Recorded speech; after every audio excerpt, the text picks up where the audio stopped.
You know that moment when something small goes wrong and you notice how quickly your body reacts. Not in a dramatic way, just a subtle tightening, a quiet scan of the room, a sense of already being a few steps ahead of what might happen next. Other people seem confused by it. They're still in the moment. You're already managing the aftermath. There's a certain kind of person who learned early how to read the air. They notice shifts in tone before words change. They feel tension before it's named. They don't wait to be told what's wrong, because some part of them is always listening for it. Most people never notice this about you. They just see the surface behavior and move on. And when they do notice, it's often misunderstood. Being too guarded, being overly independent, being distant, intense, overly mature, or strangely calm in situations that shake everyone else. These traits get labeled as personality quirks, or worse, as flaws that need fixing. The implication is subtle but heavy, that something is off. That you're making life harder than it needs to be. But this isn't a flaw, it's a pattern. And patterns don't appear randomly. What's rarely explained, at least in a way that actually feels accurate, is the psychology of people who endured a lot in childhood. Not just obvious trauma, but sustained pressure, emotional unpredictability. Having to adapt before you had language for what was happening. There's more going on here than people realize, and it lives deeper than conscious choice. From a psychological and neurological perspective, the developing brain is shaped by what it repeatedly encounters. Research in developmental psychology and neuroscience shows that when a child grows up in an environment where safety is inconsistent, the nervous system adapts. Not in theory, in practice. The brain learns to prioritize detection over rest, preparation over spontaneity. The amygdala, which helps assess threat, becomes more active. The prefrontal cortex learns to plan, predict, and self-regulate earlier than usual. Stress hormones like cortisol don't just spike occasionally. They become part of the background. Over time, the nervous system calibrates itself to a world where being unprepared carries a cost. Translated into real life, this looks like hyper-awareness, emotional self-sufficiency, a tendency to stay composed while internally tracking multiple possibilities.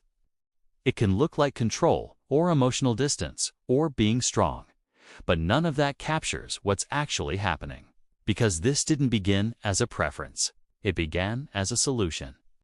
In childhood, there are no escape routes, no context, no long-term perspective.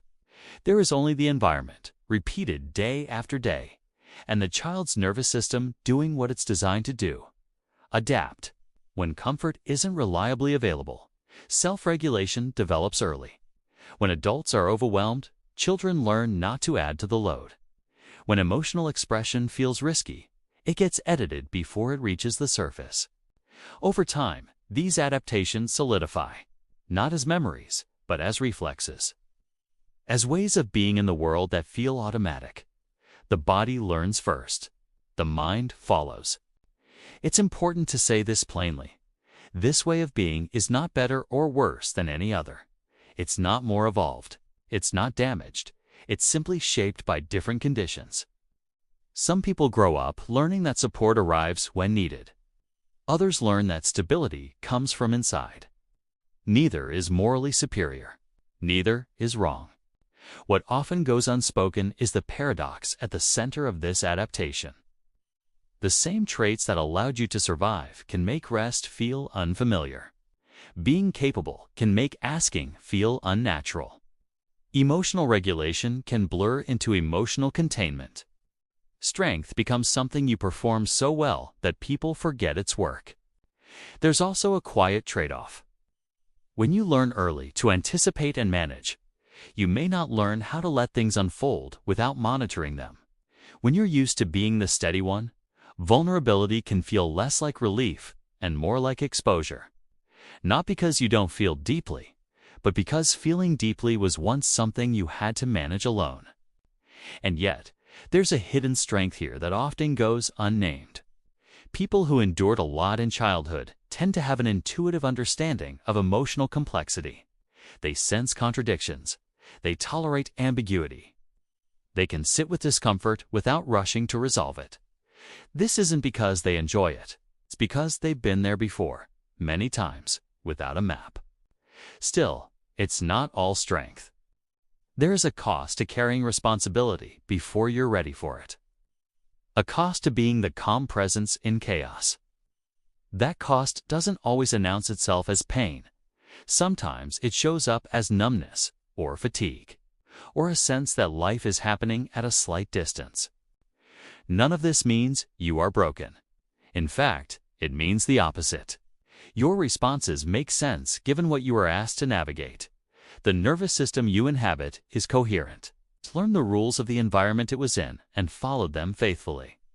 Understanding this isn't about changing who you are.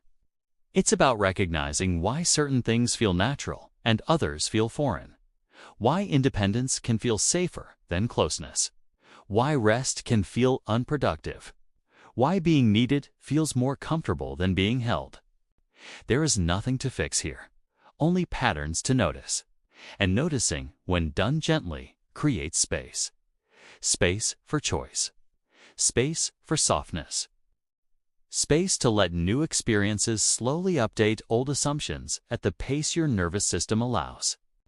If this felt familiar, there are other layers to this story. Subtle ones. About connection, trust, and how safety is relearned over time. You don't have to rush toward them. But they're there, waiting when you're ready to look a little closer.